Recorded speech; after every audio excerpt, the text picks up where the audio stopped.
그래서 뒤가 이렇게 생겼어요.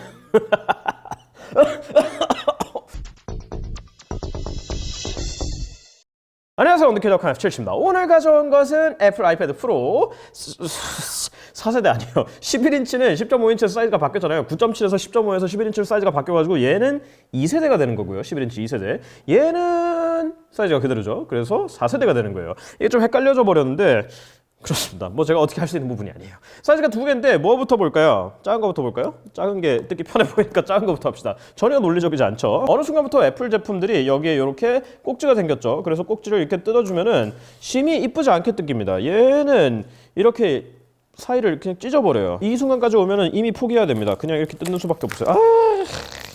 싫다, 진짜 싫어. 버리고요. 미련은 빨리 버려야 돼요. 요 앞에 배경 화면이 굉장히 화려해졌는데 요거는 아마 이거를 빼면은 차이점을 거의 알 수가 없어서 여기서 티를 열심히 내지 않았나라는 말도 안 되는 제 추측입니다. 자, 안쪽을 보면요. 참고로 얘는 갤럭시와 다르게 뭐 안쪽에 케이스가 있다고 농담이에요. 안쪽을 보면요. 본체가 있고요. 사실 구성품을 별로 얘기할 게 없어요. 디자인드 바이 애플 인 캘리포니아라고 돼 있어가지고 요 패킷이 있고요. 요 패킷 안에 다들 아시겠지만 퀵스타트 가이드, 보증서, 그리고 애플 스티커 2장 정도밖에 없어요. 이거 어두워지더니 이제 다시 밝아졌네요. 안쪽에 구성품은 충전기가 있고요. 얘는 정황상 18W 충전기가 그대로 들어가 있겠죠. 그렇습니다. 9V에 2A 18W 충전기가 들어가 있고요. USB-C에서 C로 가는 케이블이 있고요. 아이패드 뭐 이번에 새로 바뀐 건 아니지만 프로라고 할지라도 고속 충전기를 넣어준 지가 얼마 안 됐어요. 애플이 그 정도로 쪼잔합니다. 본체는 여기다 두고 어차피 뜯을 거니까 큰 것도 한번 뜯어보죠. 큰 것도 이렇게 아이고 가슴 아프라 이렇게 찢어버리고요. 찢어가지고 포장을 샥 벗겨내고 나면은 본체가 있고요. 사이즈가 이미 크죠. 사실 이 겉에 있는 게 이게 아마 실제 기기 크기랑 동일할 거예요. 사실 12.9인치는 1세대부터 4세대까지 오면서 정말 크다라는 느낌을 벗어날 수 없죠. 여기 똑같이 디자인드 바이 애플 인 캘리포니아 있고요. 안쪽에 내용물은 똑같고요. 충전기도 얘 마찬가지로 18W 충전기와 USB-C 케이블이 있습니다. 끝이에요. 얘네들은 이어폰이 안 들어가 있죠. 아이패드류에는 항상 이어폰을 안 넣어주기 때문에 포장을 뜯을 건데 이렇게 포장을 뜯어서 자 계속 이렇게 앞만 보여드리는 이유는 뒤를 보시면 쇼크 받으실까봐, 제가 충격 받으실까봐 천천히 충격을 완화해드리고자 합니다. 이렇게 뜯었어요. 얘가 11인치고요. 얘가 12.9인치입니다. 얘네들은 물리적인 크기 자체도 이 정도 차이가 나지만 뭐 디스플레이 크기가 차이가 나니까 차이가 나지만 비율도 다릅니다. 11인치가 조금 더 길쭉하고 12.9인치가 조금 더 널찍한 모양이기 때문에 이용 용도에 따라서 참고를 하시고요. 그래서 뒤가 이렇게 생겼어요. 여기서 영감을 받은 이 디자인인데 생긴 게 조금 다릅니다. 사실 아이폰 11 프로 같은 경우에는 요 뒤가 통째로 유리고요. 통째로 유리를 이렇게 가공을 해가지고 만든 트리플 렌즈인데 이번 아이패드 프로 같은 경우에는 그렇게 못하죠. 그래서 이렇게 생겼어요. 이렇게 생겼고 카메라가 3개라고 생각하시기 쉽지만 얘는 광각, 초광각, 그리고 라이다 센서가 들어가 있어요. 사실 라이다 센서라는 거는 일반적으로 뭐 자율주행 자동차 이런 거에서 제일 많이 들어보셨을 텐데 빛을 이용해서 거리를 파악하는 건데 애플은 AR 용도로 주로 사용하는 걸 밀려고 하더라고요. LED 플래시 있고요. 2차 마이크 있고요. 애플 로고 있고 아이패드 로고 있고 이쪽에 스마트 커넥터까지. 혹시 저게 은색이어서 조금 그러지 않을까? 까만색은 조금 낫지 않을까라는 희망을 가지셨다면 큰 차이는 없습니다. 이렇게 생겼고요. 근데 스페이스코 이쪽이 조금 나아 보이기는 합니다. 사실 그래서 이번에는 아이폰보다는 약간 구글 픽셀이랑 비슷한 느낌이 되지 않았나 싶습니다. 그 외에 나머지는 동일해요. 전원을 넣으면서 보면은 11인치와 12.9인치의 디스플레이가 있고요. 베젤은 뭐 여전히 아주 제로 수준은 아닌데 사실 태블릿에서 이 정도는 있어야 잡고 쓸 때 이런 식으로 손이 튀어나갔을 때 터치 오동작이 적다라는 제 개인적인 느낌이고요. 오른쪽에는 애플 펜슬 붙이는 자석 커넥터 쪽이 있고 볼륨 버튼이 있고요. 아래쪽에는 마이크가 하나 더 있고요. 위쪽에는 전원 버튼, 스피커 2개, 아래쪽에도 스피커 2개, 그리고 USB-C 포트가 있습니다. 사실 아이패드 프로가 저번 세대에서 USB-C로 바뀐 거를 저는 굉장히 만족스럽게 쓰고 있는데 이 연결의 편리함 정말 아이폰도 제발 좀 바꿔주지. 근데 제발 바꿔줬으면 좋겠는데 바꾸기는커녕 이 에어파워가 나오면 잭을 없앤다는 흉흉한 소문까지 돌고 있더라고요. 뭐 믿거나 말거나 하지만 그러지는 않았으면 좋겠네요. 12.9인치가 켜지는 동안 설정을 한번 해봅시다. 한국어. 여기 설정이 잠깐 나오는데 위에 쪽에 이 센서들을 통해서 페이스 아이디를 사용할 수 있죠. 아이폰과 똑같이. 얘 지문인식 센서 없고요. 페이스 아이디로 안면 인식만 지원합니다. 전면 카메라는 전작과 동일하게 트루뎁스를 지원하는 7메가픽셀이 들어가 있고요. 그래서 뭐 페이스 아이디뿐만 아니라 인물 모드 같은 것도 좀 더 자연스럽게 처리가 됩니다. 암호 설정인데 이거 6자리 다들 아시죠? 암호 옵션 들어가서 4자리나 사용 안 함으로 할 수 있는 거 아시죠? 굳이 숫자 더 붙여가지고 6자리 안 만드셔도 되는 거 아시죠? 자, 굉장히 좋아하는 트루톤 기능이 여기에 보이죠. 주변 색온도에 따라서 기계의 색온도를 맞춰주는 거예요. 그래서 지금 보면은 자연스러워 보이지만 없이 보게 하면은 이렇게 창백해지는 걸 볼 수가 있죠. 태블릿은 특히 들고 오래 보기 때문에 저는 이거 들고 잡지 보는 거 좋아하는데 이 기능이 더더욱 중요하다고 생각합니다. 라이트 모드, 다크 모드 정할 수 있고요. 홈화면으로 이동, 뭐 이런 제스처들은 동일하게 다 들어가 있죠. 사실 여기까지 보면은 뭐가 바뀌었는지 잘 모르실 거예요. 근데 뭐가 바뀌었는지 잘 모르시게 당연해요. 이번에 바뀐 거는 아까 말씀드린 것처럼 카메라에 초광각 렌즈 하나 추가됐고요. 라이다 센서, 광자 수준에서 나노초 속도로 5m 떨어진 물체까지를 측정하는 라이다 센서 들어가 있고요. 램이 4기가 1테라만 6기가였던 거에서 이번엔 전량 6기가가 됐고요. 1테라만 8기가인가 했더니 그러진 않더라고요. 그 칩셋은 당연히 A13X가 아니고요. A12Z가 됐어요. A12X와 Z의 거리는 굉장히 짧죠. 뭐 그런 의미는 아니겠지만 그래서 성능이 거의 차이가 없어요. GPU에서 9% 정도 오른 거 빼고 나머지는 동일하다고 합니다. 이거는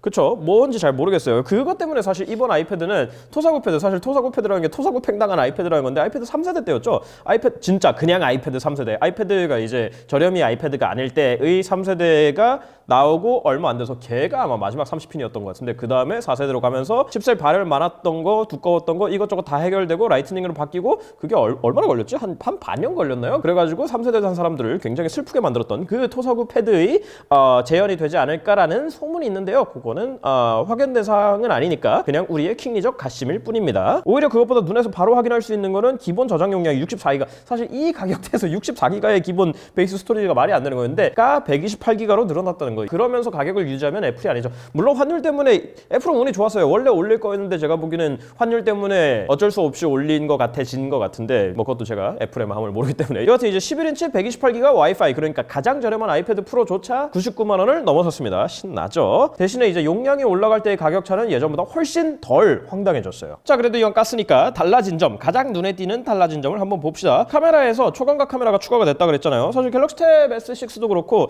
애플도 그렇고 초광각 카메라가 들어간 거에 대해서 이제 많은 분들이 태블릿에서 사진을 찍을 일이 얼마나 있다고 라고 하시는데 이게 여행 가가지고 특히 이제 연세가 좀 있으신 분들 같은 경우에는 태블릿이 크고 글자도 크고 그래가지고 더 이제 애용하시는 것 같은데 태블릿 들고 사진 찍으시는 분들이 간간히 보이거든요. 그거 플러스 저는 아이패드를 주로 집에서 쓰는데 집에서 이렇게 들고 댕기다가 고양이 있으면 문서를 스캔할 때라든지 아니면 비즈니스 용도에서 비즈니스 용도로 은근히 많이 쓰거든요. 그럴 때 카메라가 뭐 좋아서 나쁠 건 없겠죠. 1배율에서 0.5배율로 이렇게 넘어가면은 확 넓어지는 걸 볼 수가 있죠. 이렇게 넓어져서 촬영하면 되고요. 1배율에서 이렇게 촬영하면 되고요. 그거 플러스 이거 측정 앱 있죠. 기본적으로 면적 측정하는 거. 이것도 더 잘 되는 것 같은데 기분 탓인가? 아니에요. 이게 구형이거든요.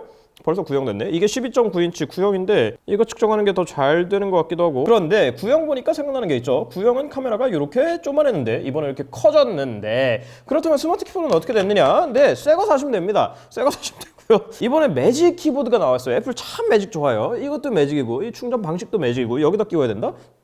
참. 그리고 이제는 키보드도 매직이에요. 아이패드가 하늘에 떠 있다는데 그걸 빡빡하게 가져와가지고 띄워놓는 걸 갖다가 마법처럼 하늘에 떠 있다고 하는 거는 조금 과장이 심하지 않습니까? 아무리 시적인 표현이라지만 애플은 좀 너무 감상적인 면이 없지 않아 있기는 해요. 뭐 그게 매력이기도 한데 걔에 관한 얘기는 여기 조금 더 자세하게 해놨고요. 지금 자세히 못 보여드리는 이유는 걔가 5월에 나온대요. 5월에 얼마에 나온다? 마법과 같은 가격 39만 9천 원가? 49만? 48만? 뭐 여하튼 그 뭐 아이패드 사고 남을 만한 가격으로 나옵니다. 아무리 프로도 지나친 것 같은데 또 모르죠. 실물 보면 또 제가 또 와 이거 정말 대단한 걸? 마법과 같은 걸? 이라고 얘기할 수도 있으니까 지금은 긴 말을 하지 않는 게 좋을 것 같아요. 그럼 지금 들고 있는 건 뭐냐? 얘는 스마트 키보드 폴리오예요. 원래 기본적으로 있던 거고요. 얘도 정말 말도 안 되는 가격을 자랑하는데요. 이렇게 자석으로 착 붙여가지고 이렇게 두 가지 각도로 고정해서 쓸 수 있는 물건이에요. 요게 있으면 은근히 편한데 키감도 생각보다 나쁘지 않거든요. 은근히 편한데 이것도 마찬가지로 이 돈 주고 사고 싶지는 않은 제 개인적인 넘버원 아이템입니다. 누군가 선물해주면 참 좋을 것 같은 그런 치사한 아이템인데 자 여하튼 요게 다 똑같아요. 근데 요 뒤에 요거 군형이 더 커졌고요. 이 애플 로고 생겼습니다. 대단해요. 애플 로고 있으니까 좀 이쁘긴 한데 저기 같은 느낌이에요. 이거 약간 서피스 윈도우 로고 달려있는 걔는 킥스탠드 쪽에 달려있죠. 그런 느낌인데 근데 여러분 또 이런 거 보면 또 그런 거 항상 궁금하죠. 여기다가 구형을 끼울 수 있을까라는 건데 당연히 끼울 수 있습니다. 끼우면은 이렇게 이렇게 너는 지금 구형을 쓰고 있다라는 느낌이 팍팍 들게 이렇게 되죠. 이거 보니까 생각나는데 이번에 나올 픽셀 4a가 이런 모양으로 싱글 카메라인데 섬이 생겼던데 그렇습니다. 연결은 당연히 되고요. 입력 잘 되고요. 근데 여기까지 했으니까 또 우리 청개구리띠 여러분들은 이게 또 궁금하겠죠. 그럼 신형에다가 구형 키보드를 끼우면 어떻게 될까요? 이렇게 됩니다. 이렇게 카메라 2개만 띵 하고 나오고요. 근데 붙어 있기는 또 있습니다. 이게 이 정도 떠가지고 굉장히 슬퍼지기는 하는데요.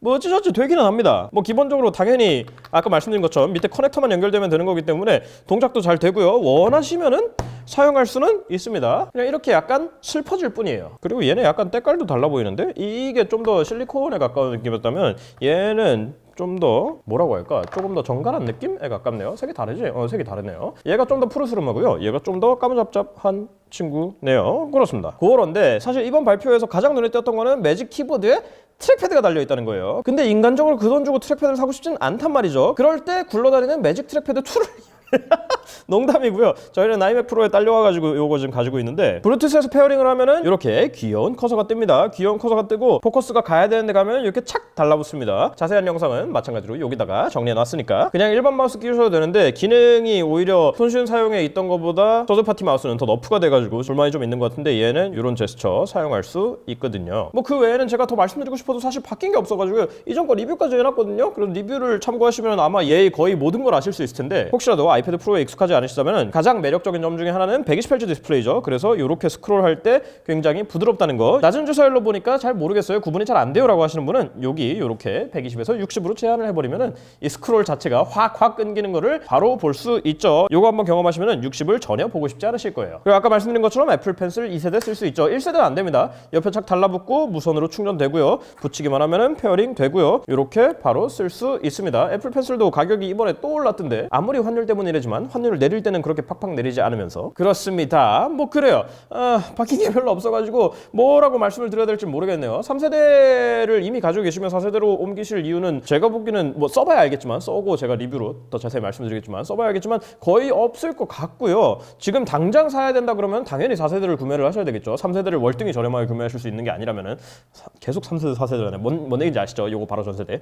그런데 소위 말하는 존버를 할 수 있다고 하면은 하는 게 맞을까? 사실 그게 자신 있게 말씀드리기가 좀 그래요. 왜냐면 하반기에 미니 LED를 탑재한 그러니까 미니 LED로 로컬 디밍이 훨씬 더 잘 되는 모델이 나올 거라는 소문이 있는데 아마 토사구 팩 느낌을 안 받게 하기 위해서 가격이 엄청 낮아지지 않을까? 지금 얘가 지금 11인치 제일 싼 게 100만 원이 좀 넘거든요. 아마 걔는 한 150쯤 하지 않을까? 제일 시작 가격이. 그런 어마어마한 상상이 드는데 아니길 바라고요. 여하튼 존버를 하실 수 있다고 하더라도 하는 게 좋을지는 지금 상황에선 잘 모르겠습니다. 그건 제가 자신 있게 말씀드리기가 어렵네요. 여하튼 이거 써보고 초광각 카메라는 어떤지, 라이다 센서는 어떤 활용도가 있는지, 배터리는 뭐 여전히 오래 갈 거고요. 휘는지도 제가 말씀을 드리고 싶은데 이건 제가 휘어볼 수도 없고 사실 제 아이패드 아직 안 휘어가지고 이거는 저도 이렇게 잡고 이렇게 힘을 줘보고 싶지만 리뷰를 해야 돼가지고 그렇습니다. 혹시 궁금한 점 있으시면 댓글 남겨주시고 저희 인스타그램, 페이스북 그리고 네이버 TV에서 만나는 거 잊지 마세요. 다음 시간에 또 뵐게요.